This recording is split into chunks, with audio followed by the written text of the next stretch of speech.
257, Half the Battle, G.I. Joburg, Strident, Sanitarium Productions, Jofan 82.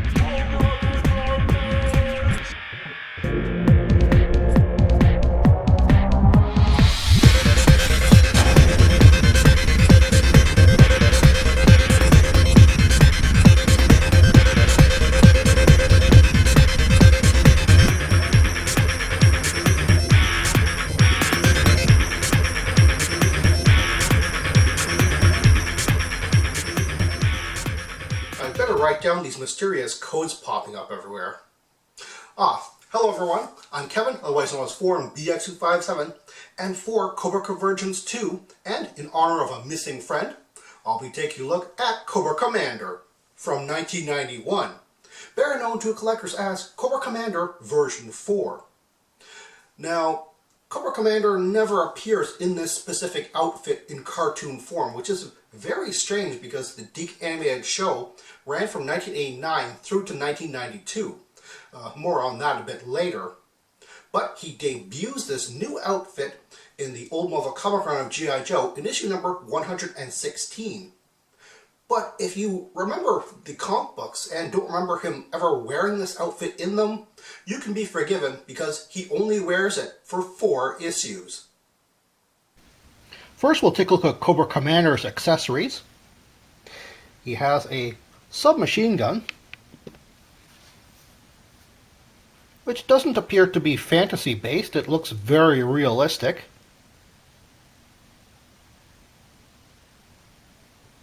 But I don't believe it's based on any specific real-world firearm. However, its format is very common to a lot of submachine guns made throughout the years, from the World War II era German MP38 and MP40 to the somewhat modern MK Arms MK760.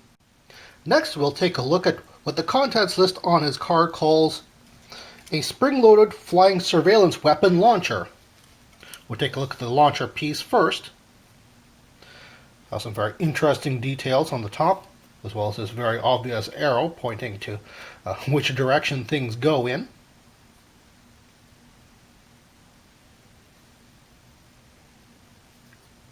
It also comes with a bipod, a removable piece, which you can actually not only angle, but completely fold up if you want. But it more or less acts as a stand. And you'll notice it has some very interesting pullback pieces here, but this is not actually the trigger. Rather a lot like a crossbow, we're actually meant to pull this thing back and lock it into place. And as you can see, the trigger pops out at the back when it's fully locked. So now, we'll take a look at the glider, or what the contents list calls a glider, and yet on the file card it calls it a buzz bomb, as well as on the instruction sheet. So this is both a surveillance tool and a weapon, and it's actually a 2-piece clear plastic thing with the stuff actually printed right onto it. I'm not going to pull it apart, but it's rather a lot like your typical foam glider with a plastic, I guess, safety piece on the front here. What you do is you put this rather hard to see invisible plastic notch here along inside the slit on the railing. As a matter of fact, to actually see that you have successfully put this thing in correctly, you can see the little knot should go up against the orange part. Now I do have to say that this thing does fly quite far. Yep, that went completely off of my table. And last but not least, he comes with a black plastic battle stand. Keen-eyed viewers will know that I usually use clear plastic, but in this case, I'm just going to use what came in the package. You'll notice on the back here it does say copyright 1988, despite the fact that this was a mid-1991 figure. I'll go into more detail in just a second, but I will have to note that many sellers do not consider the black plastic battle stand, which came with these mid-1991 figures, to be a part of the accessory count, although I do. This version of Cobra Commander actually fell into a very strange mid-1991 wave of figures, whereas the first release of 1991 figures, like General Hawk, 11 of the 17 figures were released all at once. As you can see, this is the roster of this 1991 back. But here we have Cobra Commander, and we have the rest of the line, just 6 figures. And it's these 6 figures which first came with battle stands. That's really the only way you can distinguish this last set of 1991 figures. The reason why the stands are marked 1988 is because the last use of the mold was from Battle Gear Accessory Pack number 6, which was previously the only way you could get figure stands back then. Hasbro, being Hasbro, didn't change the copyright date until the 1993 series of figures. Confusingly, in 1997, they used the 1988 molds again, but only changed the name, Hasbro Industries Inc., to just Hasbro, since it had become a conglomerate in 1995. Now you're probably looking at the design of Cobra Commander's new outfit, and you're probably thinking, well, he doesn't really look like Cobra Commander at all. But certainly, he doesn't look like a grunt. It's a very fancy, very well sculpted outfit when you really take a good look at it. And of course, there's all sorts of things like a great use of gold on him. It's almost like he has a layered outfit. Like this part which goes from his stomach down to his waist, which seems to go sort of inside this blue part and around the gold, and you can see that it's almost like gartered onto his shoulder. It's almost like he's wearing maybe a blast suit or a flight suit. Personally, I tend to go with the flight suit idea, but the fact of the matter is that he has a rather fancy helmet. It's almost like a snake wrapped around it. And if that reminds you of something, yeah, I'll get to that in just a moment. But first, I want to compare him to what came before. This being the 4th version, let's take a look at the 3rd version. And, yeah, to me, actually the 3rd version seems to be the more different out of all the expected Cobra Commander outfits. Whereas I can sort of excuse some of the more bizarre points on this guy. But before that, we have the 3rd version, and my favorite version, of course, the dark hooded Cobra Commander with his gold accents. And before that, we have the very first version, the light blue version with his full mysterious helmet. And of course, that's where I'm going with this.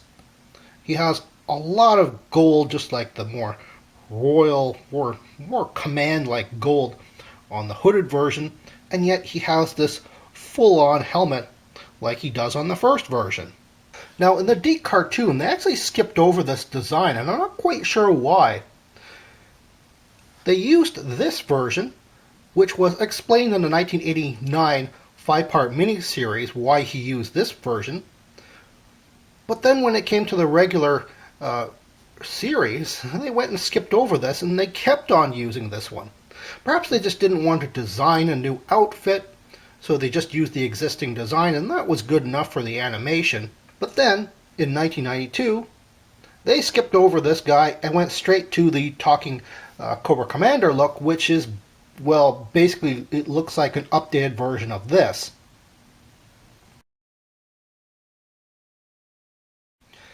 And that's rather a shame, because I feel that the way they designed this version of Cobra Commander was really for the cartoon, and perhaps even for a more kid-friendly type of comic book. Of course, Cobra Commander's look is sort of based on the military dictator crossed with a secret society look, which is perfectly fine for how the G.I. Joe comic book was actually done, with a lot of death and tragedy and real-world military concerns. But for all intents and purposes, G.I. Joe is a toy line first, with a very prominent, very kid-friendly cartoon.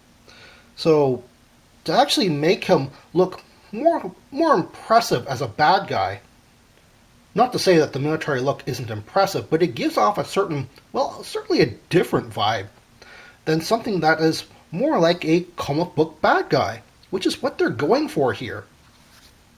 And of course, the analogy that I was always going for here is the fact that, yeah, he's got a Serpentor vibe going on. This guy, you can't mistake him for any type of Cobra grunt. He is clearly a big bad guy boss. So that's what they're trying to go with here, to sort of update not just the look of Cobra Commander, but his attitude as well. And just to mark that changing attitude for the various characters, many of whom are iconic characters being brought back for the first time in 1991. So we have guys like Crimson Guard, who have these massive weapons. Sure, they still look cool, and they're still Crimson Guards, but the Crimson Guard Immortals are just loaded for bear. And of course, if you want a guy to go up against Cobra Commander, of course you have General Hawk, who looks a bit like Buzz Lightyear, but I'm sure I'll cover why he looks like this in his own review. But yeah, it's almost like they're wearing Halloween costumes rather than being themselves. I've actually come to like this outfit, as I tend to think of it as more of a flight suit or maybe a fire retardant blast suit because of his using that glider launcher. But there are a few very interesting things about the outfit, such as his belt buckle not being symmetrical. Not quite sure how they didn't catch that, but whatever.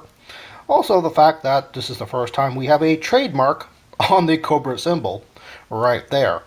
So I guess he has some business savvy and is just advertising that. But one very interesting thing about the whole outfit is the fact that, well, his whole faceplate is see-through. Again, if you're wearing a flight suit, you want the most visibility you can through your helmet. So again, that makes sort of sense. But then that's just my own opinion. However, early in the production, they actually went and painted in his eyes and eyebrows. And as you can see, it's not too bad. It's not terribly obvious that his face is beneath that, but I'm pretty sure that that's not really what they were going for, especially when you can do this. Yeah, folks, that is the face of Cobra Commander. You're not supposed to be able to take this thing off, and as you can see that they tried their hardest to glue this thing on to the size of his helmet, but this thing will pop off. And his face doesn't look too bad. He doesn't have that scowling look that Dr. Claw had. Remember when they revealed Dr. Claw's face? I'm not sure that was a good idea there either. Very early in production, Hasbro actually stopped doing the paint job on his face, and most of the figures are actually kind of like this, just sort of blank underneath the face mask. The only unfortunate thing is that if you're looking for one on the aftermarket, it's really hard to see whether you have the figure with the painted on eyebrows or not, if you're interested in buying the variation, that is, because the red actually obscures a bit of that in photographs. Of course, despite the fact that this is kind of a rare figure, it's not worth that much more than a regular version of this version of Cobra Commander. They're not really that high in demand. If you're looking for this version of Cobra Commander on the aftermarket, you should be able to find him fairly easily. Like I said, he's not really that popular of a figure. But the one thing that you do have to look out for is whether or not the symbol on his chest is still there. It can be easily rubbed out, simply because it's a painted Cobra symbol on top of gold paint. So that's something that which even if you have a correct paint to touch them up, that's something which is very hard to repair. And for the next episode of Cobra Convergence 2, please head back to HCC 788's channel next week to find out who I'll call next for G.I. Joe Reviewer Reinforcements.